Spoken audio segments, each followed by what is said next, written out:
Assalamualaikum warahmatullahi wabarakatuh. Ketemu lagi dengan saya, Ahmad Azhari, di Komunikasi Data dan Jaringan Komputer.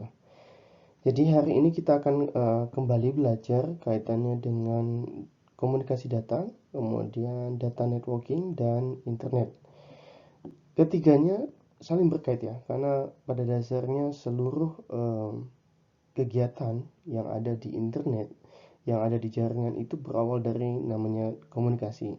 Tentu yang akan kita bahas adalah kaitannya dengan perpindahan atau transmisi dari data dari satu ke tempat lain gitu. Nah, ketiganya saling terkait dan kita akan membahasnya secara sekilas begitu terkait dengan pengantarnya. Dan sebelumnya mari kita buka terlebih dahulu kelas ini dengan mengucapkan basmalah. Bismillahirrahmanirrahim. Oke, basicnya ya pada komunikasi ya. Kalau kita lihat di sini, the fundamental problem of communication is that of reproducing at one point, either exactly or approximately, a message selected at another point. Nah, basicnya sebenarnya adalah bagaimana kita bisa mereproduksi, ya menghasilkan kembali gitu, pesan yang kita kirimkan dari satu titik ke titik lain, atau yang biasa kita kenal dengan istilah transmisi. Satu pesan kemudian ditransmisi akan dikirimkan dari satu titik ke titik lain.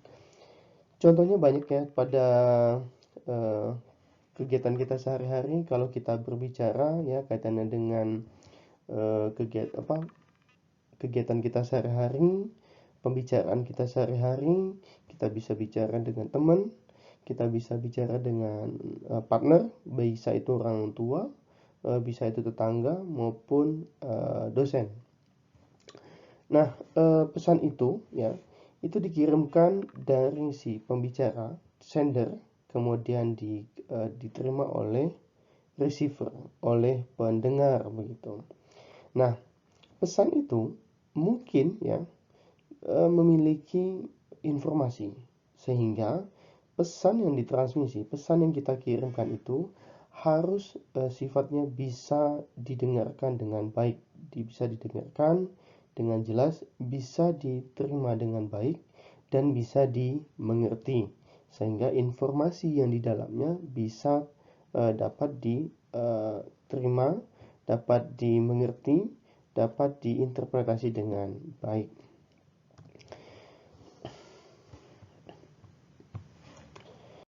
Oke, kuncinya adalah sebenarnya komunikasi data itu eh, berkaitan erat ya, sangat berkaitan erat dengan namanya transmisi sinyal ya, baik dalam akurasi, baik dalam efisiensi yang sifatnya itu banyak sekali kita kaitannya dengan topik-topik transmisi ya. Transmisi sinyal, transmisi media, encoding signal, interfacing, data link control, dan multiplexing. Nah, networking atau jaringan itu deals with the technology and architecture. Nah, dia itu sangat erat hubungannya dengan teknologi dan arsitektur komunikasi jaringan.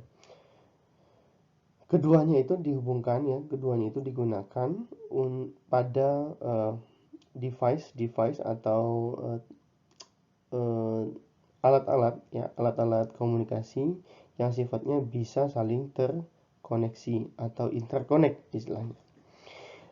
Ya, topik yang akan kita bahas itu nanti sifatnya dibagi menjadi dua. Pertama adalah LAN, Local Area Network, dan yang kedua adalah WAN, Wide Area Network. Ya. Nah, yang perlu kita ketahui terlebih dahulu bahwa ya secara kebutuhan ya hari ini tren yang dimiliki itu adalah membutuhkan tiga diferensi tren ya, tiga diferensiasi, tiga perbedaan ya yang memaksa kita untuk harus mendrive, harus mengatur, mengelola arsitektur dan evaluasi data komunikasi serta network facilities-nya.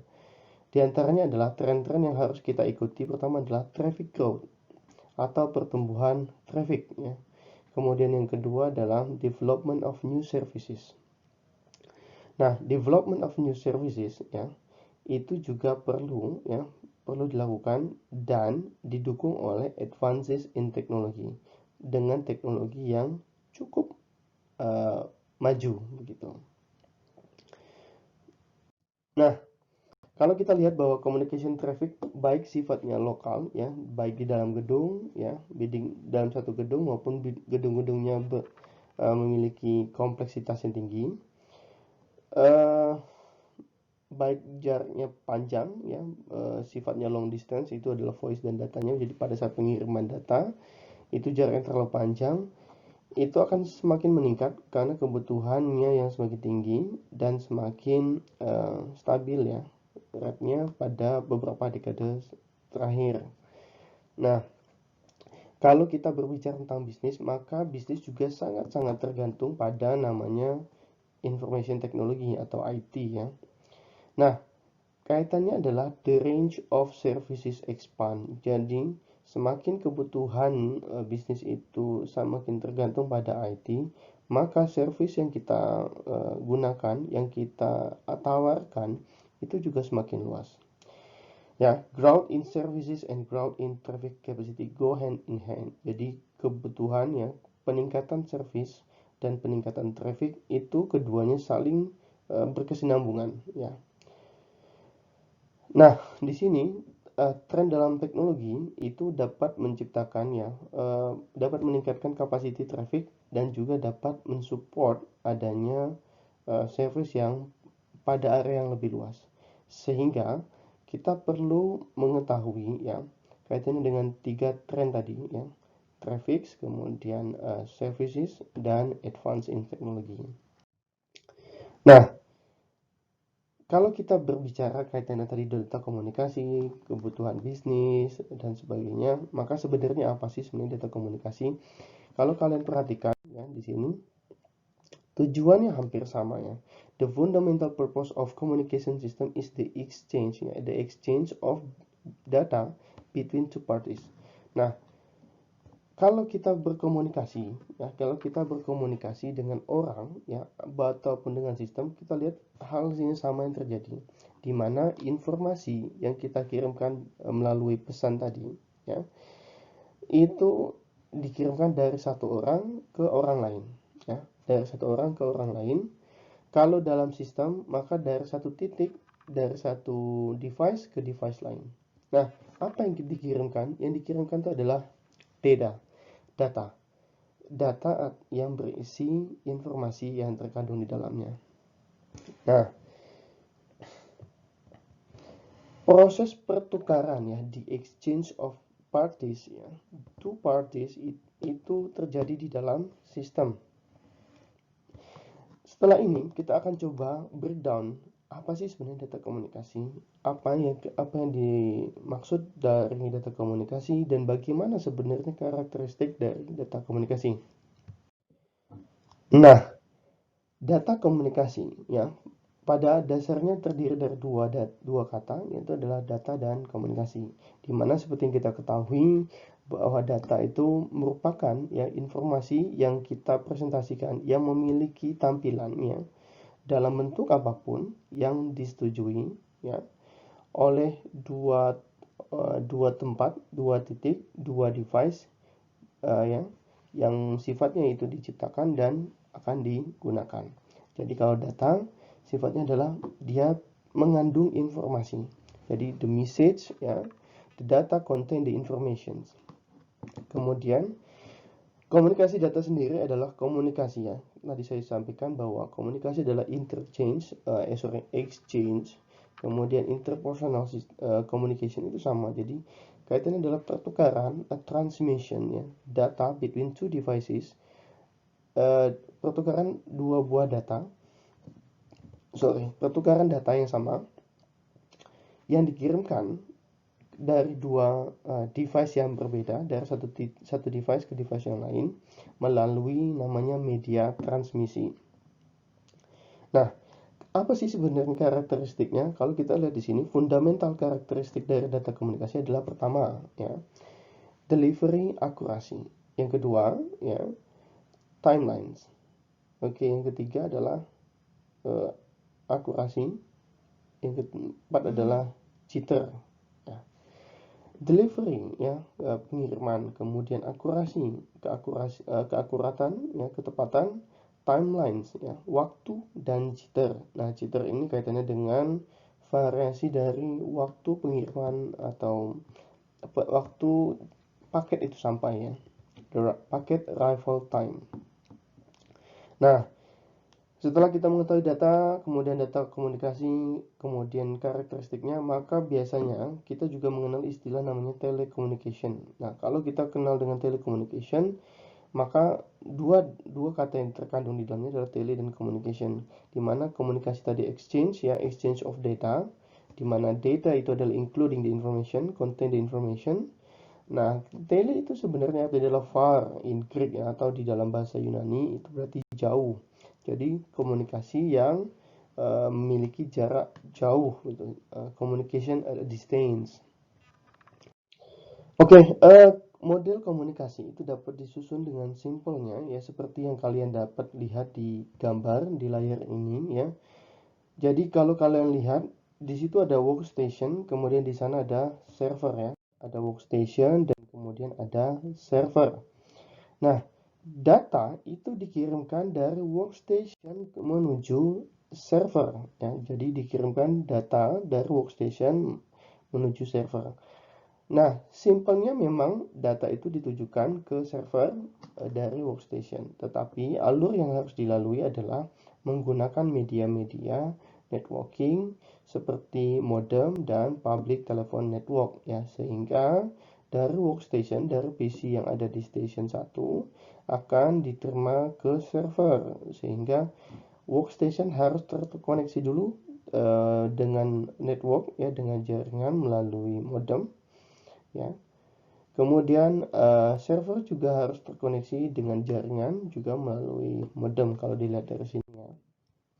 Nah, secara umum ya blok diagram dari komunikasi itu adalah terdiri dari source system, transmission system, dan destination system. Source system ada dua, source dan transmitter, dan destination memiliki receiver dan destination. Oke, kalau kalian di sini penjelasannya source ya, bahwa dia akan mengenerate data ya to be transmitted ya. Jadi dia akan akan mengeneralisasi, akan mempersiapkan data ya untuk bisa dikirimkan ke transmitter ya, akan menyiapkan data ya untuk dikirimkan ke transmitter. Contohnya source di sini adalah telepon ya, atau personal komputer. Kalau kita lihat tadi di workstation tadi kita lihat itu adalah PC ya. Kemudian yang kedua adalah transmitter. Transmitter di sini fungsinya adalah dia akan mentransform, akan mengubah, akan mengencode ya. Jadi data yang dikirimkan ke transmitter akan diubah terlebih dahulu ya, informasi di dalamnya berupa kode-kode atau encodes ya. Nah, di sini data yang dikirimkan ke transmitter itu akan diubah, akan di-code melalui namanya media. Contohnya tadi kalau kita lihat di gambar sebelumnya itu adalah modem ya. Jadi dia akan sifatnya adalah mentransmitter ya. Akan mengirimkan ya. Mengirimkan kemana? Ke transmission system. Nah, di sini sifatnya adalah single transmission line atau satu garis yang saling terhubung ya, baik ke networking ya, source maupun destination. Dia menghubungkan dari transmisi ya, dari satu titik. Kalau kita lihat transmission system di sini adalah public telephone network ya, jadi jaringan ya. Jadi data dikirimkan dari source ke transmitter, dari PC dari PC, kemudian dikirimkan ya. Saya coba lihatkan. Oke. Ini tadi dikirimkan dari source ya, ini berupa PC ya. Oke, PC, kemudian ini ke modem ya, kemudian ini kita kirimkan ke modem. Nah, di sini itu adalah network ya, network. Nah, Setelah dia kirimkan ke sini, maka dia akan tujuannya tadi adalah server ya, server.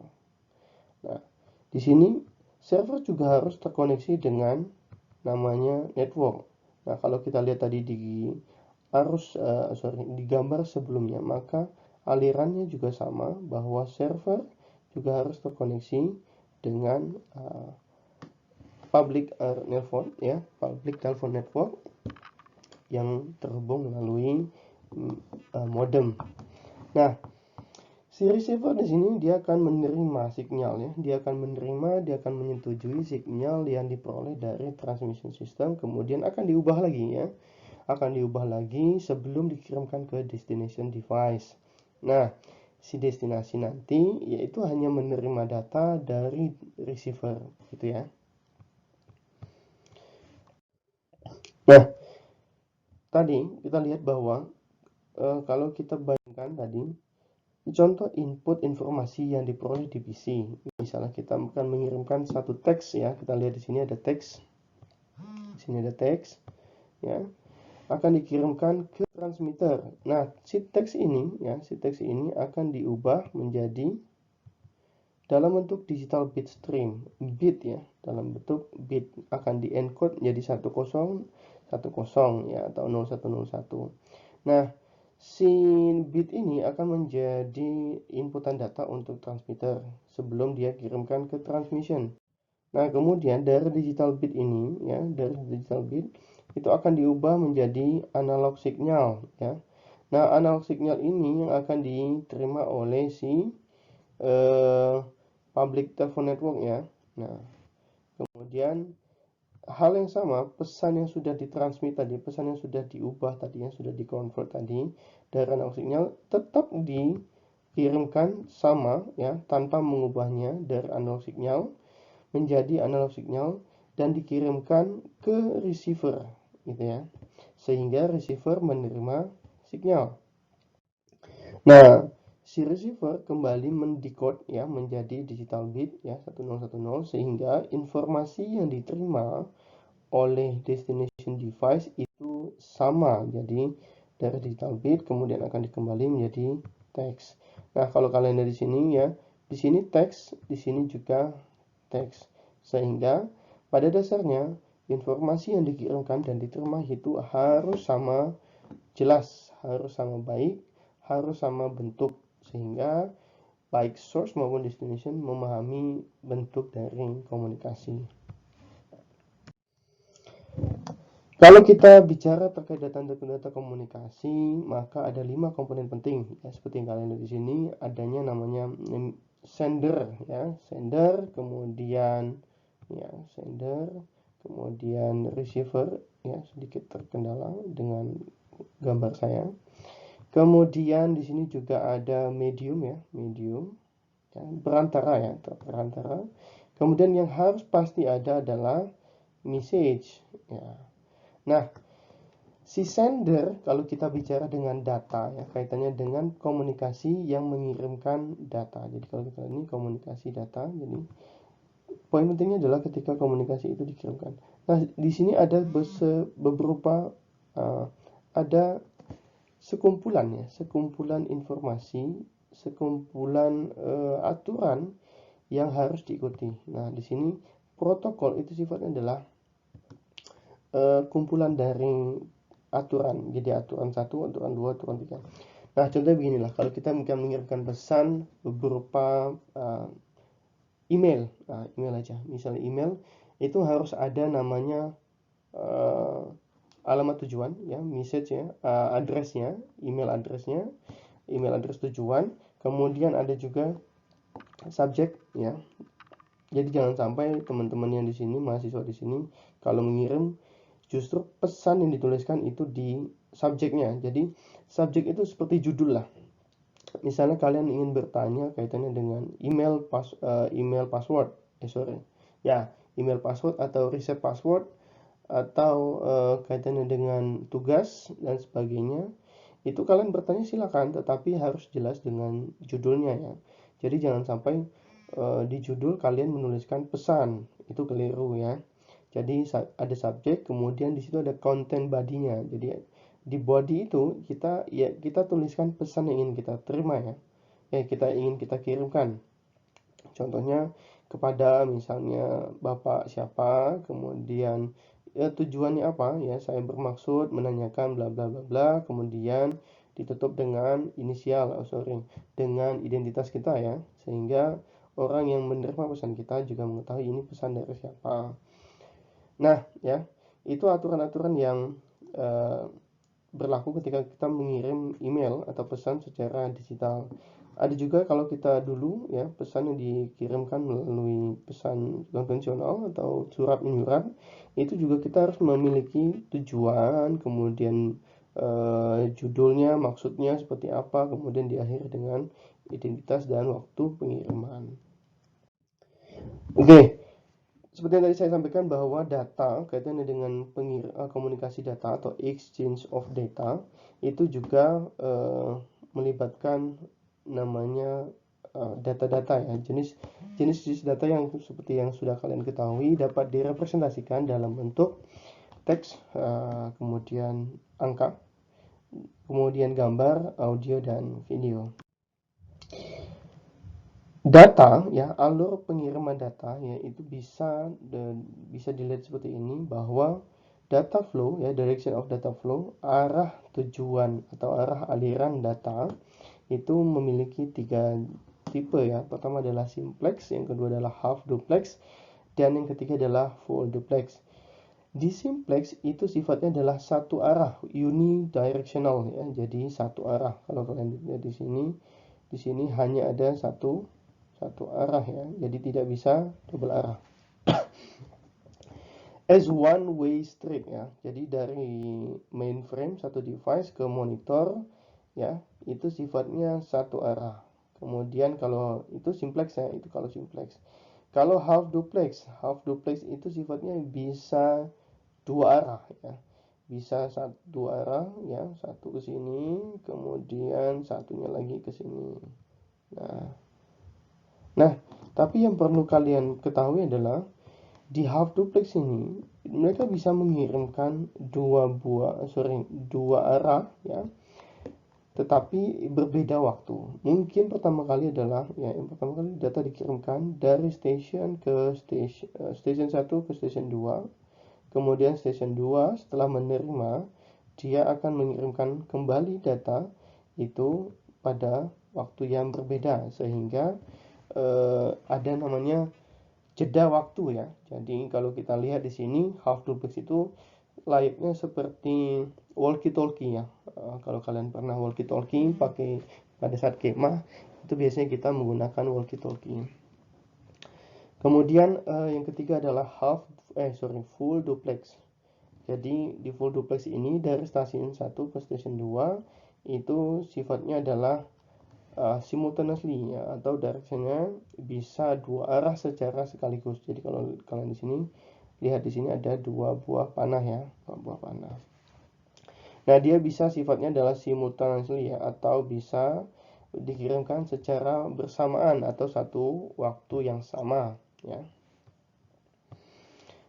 Oke, ini contohnya. Kalau kita lihat di simplex itu hanya satu arah. Nah, kalau lihat di sini contohnya adalah remote dan TV ya. Jadi hanya remote ke TV. Jadi prosesnya pengiriman seperti ini. Nah, tidak pernah ada ya TV mengirimkan pesan ke remote ya. Ini tidak akan pernah ada. Nah, yang benar adalah ini ya. Only one direction gitu ya. Kemudian half duplex, nah ini walkie talkie. Kalau kalian yang belum tahu atau jarang kemah atau tidak pernah ikut camping, ya mungkin ini adalah walkie talkie, sifatnya seperti radio ya. Tapi dia mengirimkan satu pesan dari frekuensi tertentu ke frekuensi tertentu ya, di dalam menggunakan jaringan ya. Kemudian si sender itu akan mengirimkan pesan ke si receiver. Nah, si receiver pertama kali akan mendengar terlebih dahulu, baru dia akan mengirimkan respon balik ya. Nah, tetapi in different time ya, jadi waktunya berbeda. Jadi nggak bisa saling saling bertukar langsung, akan bentrok ya, suaranya akan bentrok dan pesannya tidak diterima dengan baik. Nah, kalau duplex kita lihat di sini bahwa sender dan receiver bisa menerima pada satu waktu yang sama. Contohnya kalau kita sekarang menggunakan PC, menggunakan handphone, maka ketika kita mengirimkan pesan otomatis pada waktu yang sama itu akan diterima dengan baik. Tentu catatannya adalah tergantung pada provider ya, provider kita. Tetapi pada dasarnya prinsipnya dia mengirimkan pada waktu yang bersamaan. Jadi tidak mungkin delay selama 1 jam, tidak mungkin delay selama 2 hari, 3 hari, seminggu dan sebulan dan sebagainya. Jadi two-way concurrent. Nah, di sini kalau kita bicara terkait dengan data komunikasi, ada hubungannya dengan network atau jaringan. Nah, sifatnya jaringan di sini adalah sekumpulan device, sekumpulan titik. Kalau digambarkan itu berupa titik-titik yang saling terhubung antara satu sama lain menggunakan links ya atau garis penghubung. Nah, si node ini bisa berupa beberapa device ya, contohnya komputer, printer, maupun device-device yang sifatnya bisa mengirimkan atau memberikan atau menerima data. Nah, untuk dapat bisa efektif dan efisien, maka network itu harus memiliki sejumlah kriteria yang ada di gambar ya. Kalau kita lihat ada namanya performansi ya, ini performansi, reliability, dan security. Apa itu ketiganya? Mari kita bahas.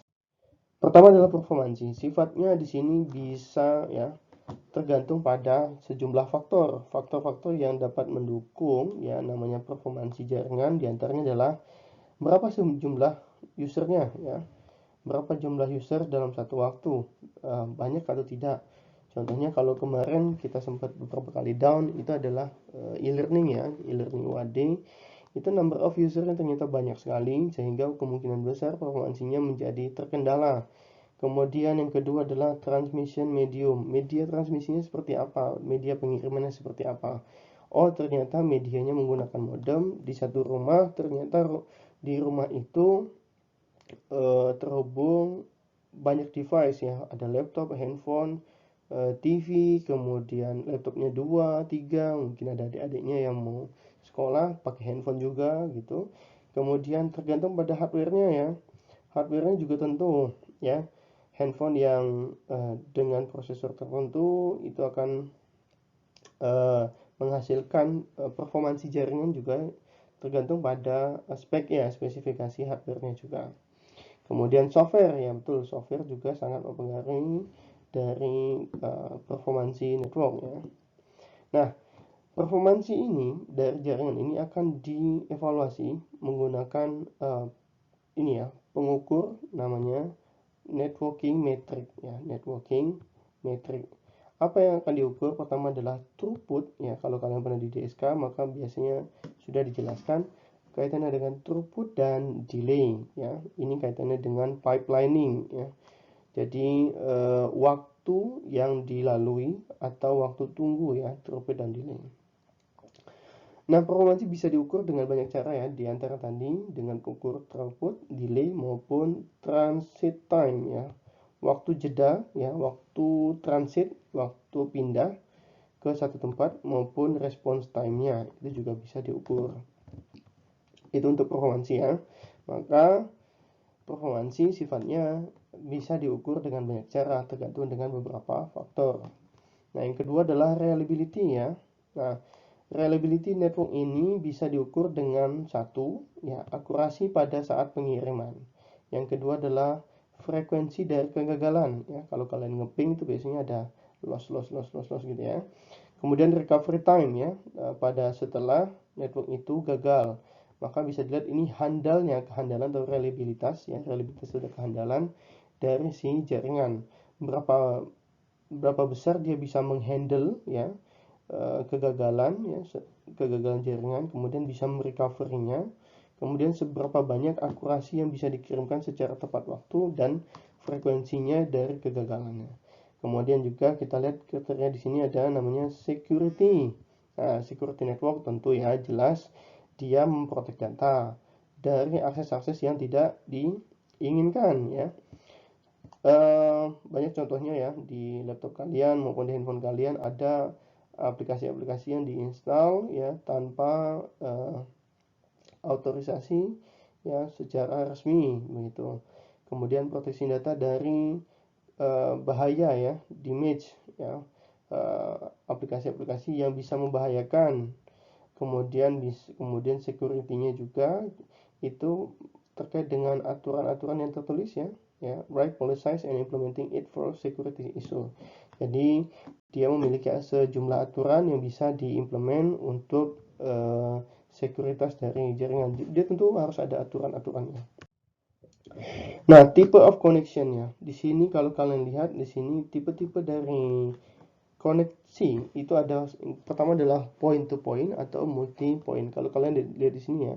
Di sini point to point tepat satu ya, station 1 mengirimkan tepat ke station 2 melalui satu link. Point to point atau dedicated link between two devices ya, kalau di sini dijelaskan.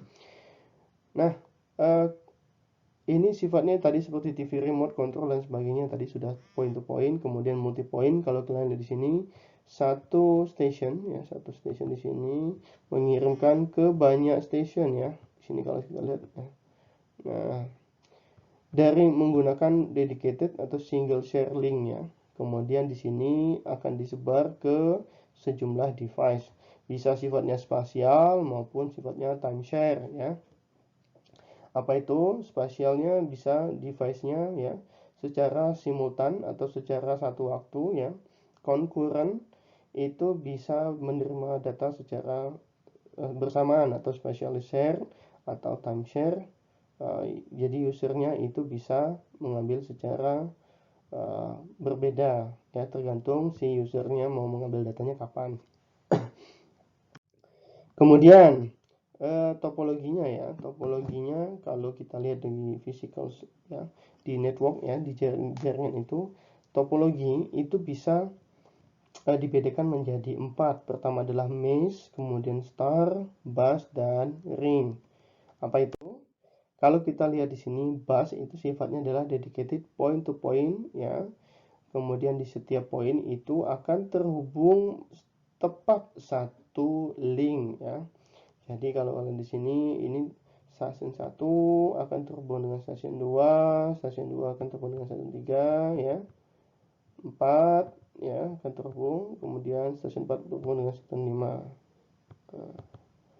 Nah, 1, 2, 3, 4, 5 itu akan terhubung tepat ya, tepat satu ya, ini satu link ya, 4 ke 5, 5 ke 1.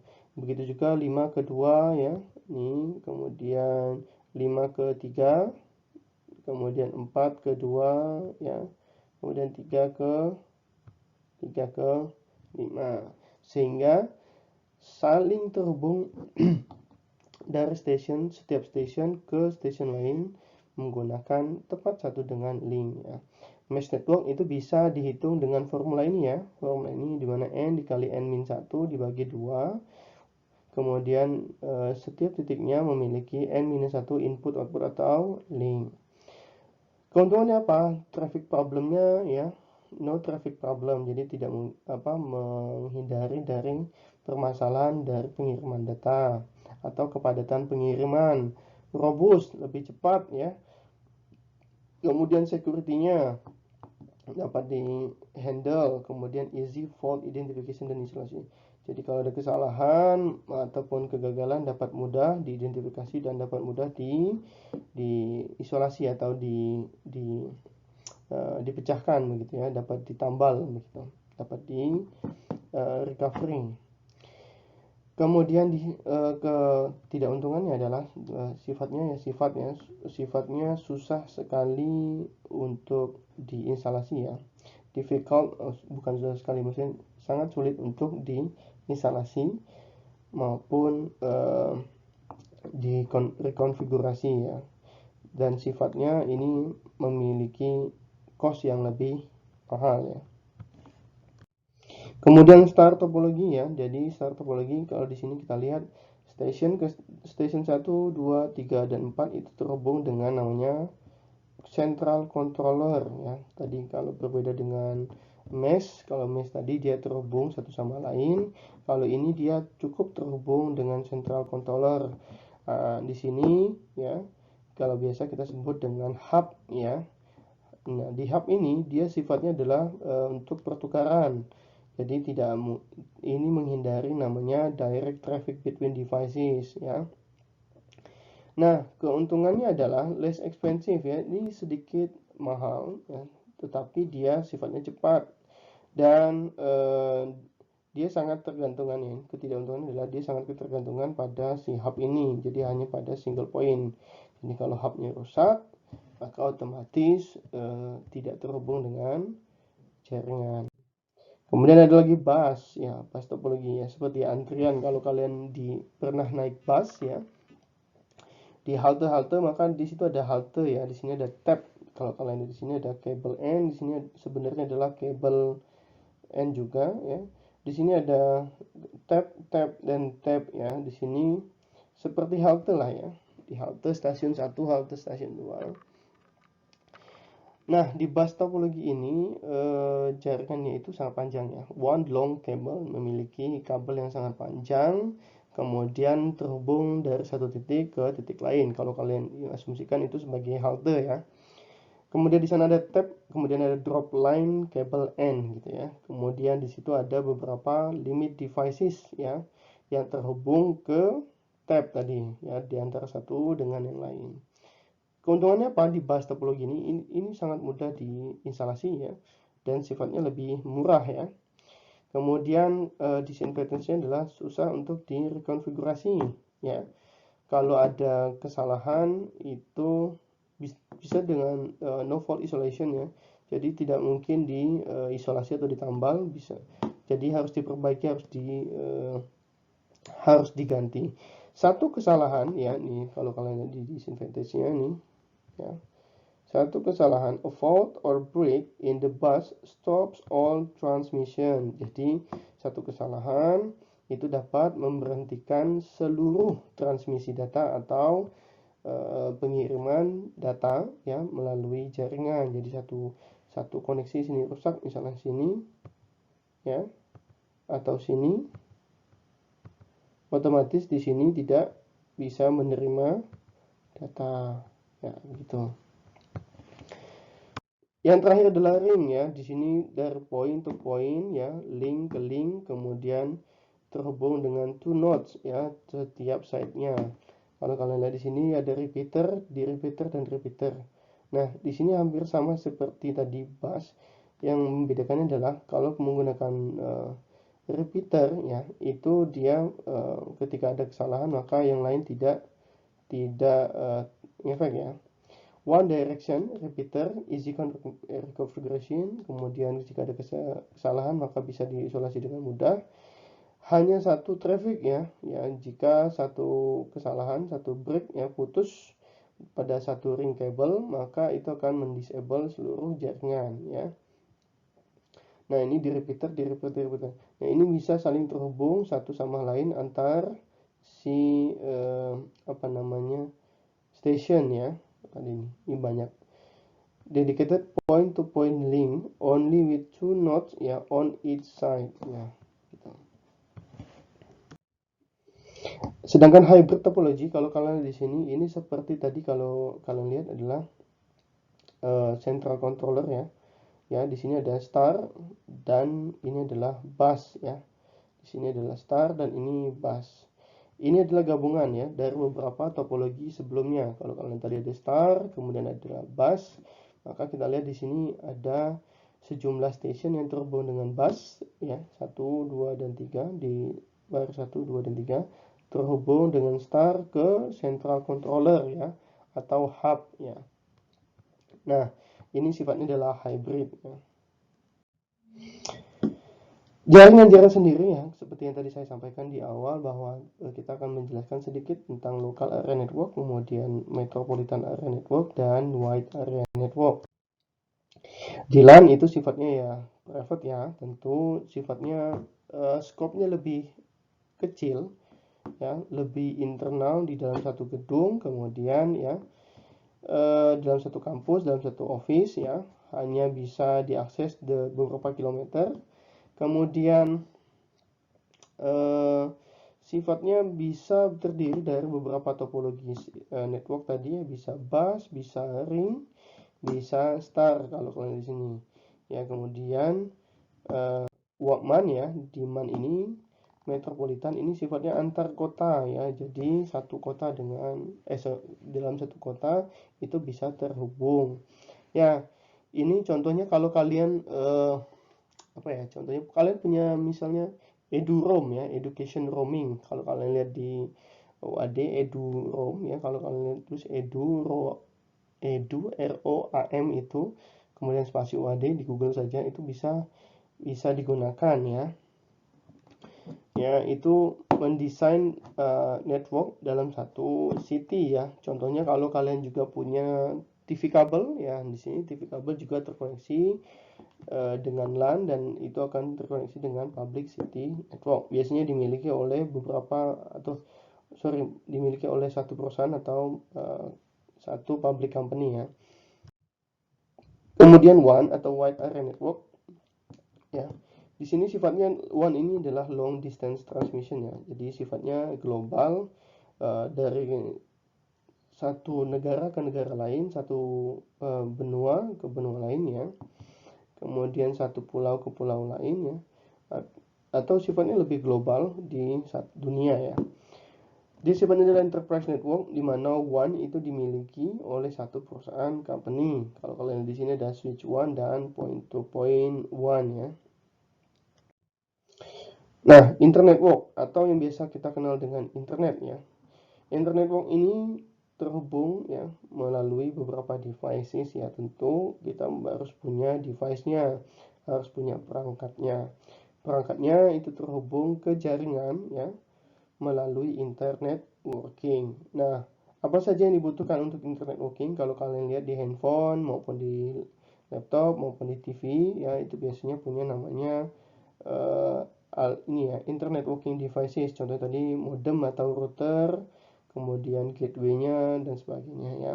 Itu perlu untuk di set terlebih dahulu ya untuk internetnya agar bisa terhubung ke jaringan ya.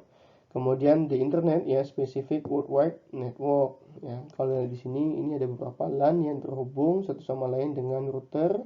Si LAN ke LAN juga dihubungkan dengan router dan LAN dan WAN juga dihubungi dengan router WAN, LAN dan MAN di sini ya. Nah, di sini ada contohnya ya, heterogeneous ya. Kalian bisa lihat ini gabungan-gabungan dari beberapa topologi di LAN ya, di jaringan, kemudian point to point di WAN, kemudian di WAN ya. Jadi terhubung satu sama lain ke satu device ke device lain. Ya, internet pada dasarnya adalah dia merevolusi banyak aspek dari kehidupan kita ya. Dia memiliki internet ini ya, internet memiliki dampak yang sangat-sangat banyak terhadap bisnis ya. Dan kita akan sedikit menghabiskan waktu untuk mencari beberapa informasi ya. Jadi kita menghemat waktu lah dengan namanya internet ya. Yeah, the internet is a communication system that has brought a wealth of information to our fingertips and organize it for our use ya. Jadi di sini internet ya sangat-sangat membawa informasi yang besar ya pada satu klik ya, pada satu fingertip saja sehingga kita bisa menggunakannya.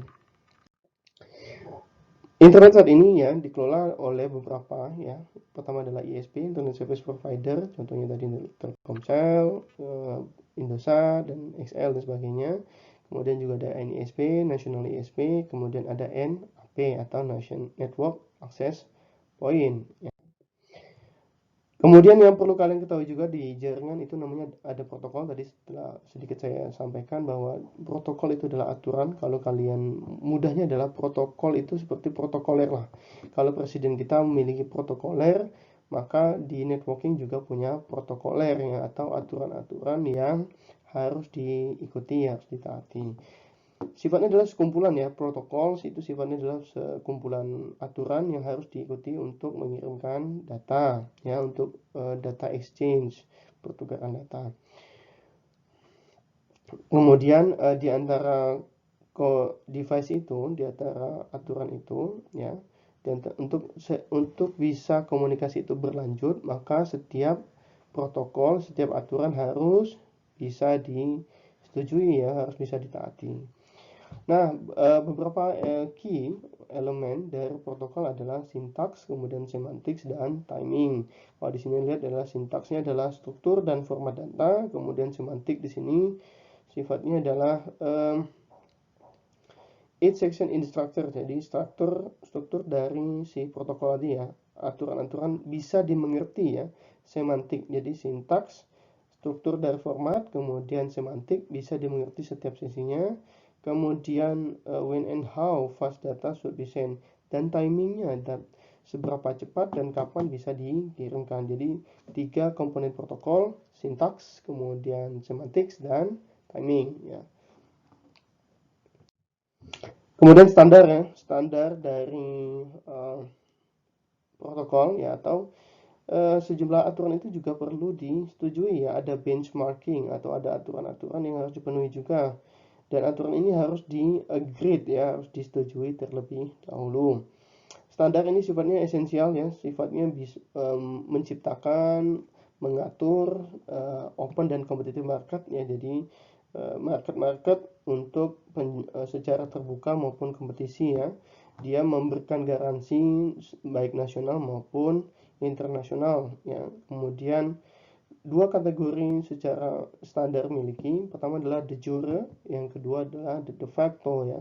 De jure sifatnya adalah standar yang diatur oleh hukum, by law ya, atau by regulasi di negara tertentu. Kemudian de facto standar, maka dia mengikuti by fact atau fakta di lapangan.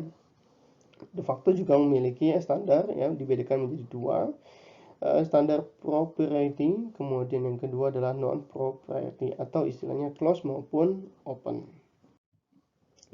Nah, organisasi yang mengatur standar ini di-develop ya oleh beberapa komite ya istilahnya.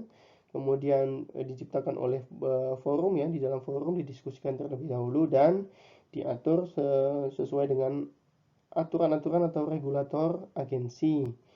Kemudian standar committees ya dan forum ini sifatnya slow ya.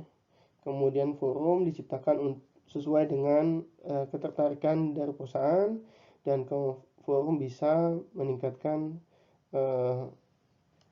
penerimaan dan sebagian teknologi. Jadi bisa di forum itu menyetujui beberapa teknologi yang terkini begitu. Nah, sebelum terakhir ini kita sedikit mengetahui standar komite ya. Di situ adalah ISO, ITUT, INSI, IEEE dan EAE. Ini banyak sekali ya beberapa standar komite. Di sini kalau kalian bisa lihat, yang paling related dengan kita adalah IEEE ya, the largest engineering society. Kalau kalian ini IEEE di sini ya. Ini adalah komunitas ya, komite pengatur standar ya, yang biasa kita commonly kenal. Ini juga ISO ya. Silakan nanti kalian cari tahu kaitan dengan standar-standar yang mengatur komite di sini. Kemudian yang terakhir adalah internet standar ya. Standar internet itu diatur melalui IETF ya, Internet Engineering Task Force, kemudian Internet Draft dan RFC atau Request for Comment. Nah, itu saja sekilas dari saya untuk hari ini. Kita sudah belajar kaitannya dengan data communication, data network, dan internet ya, internet working. Jika kalian memiliki pertanyaan ya kaitannya dengan pertemuan kali ini, silakan nanti kalian tulis, kita bisa diskusi. Silakan kalian tulis di komen ya, baik di Classroom, YouTube maupun di WhatsApp group, sehingga saya bisa mengerti ketidakpahaman kalian dan kita bisa berdiskusi ya langsung di YouTube maupun di Google Classroom ya. Oke, begitu saja. Sampai jumpa minggu depan. Kita tutup terlebih dahulu kelas kita dengan mengucapkan alhamdulillah ya. Alhamdulillahirabbil alamin, dan sampai jumpa minggu depan. Bye.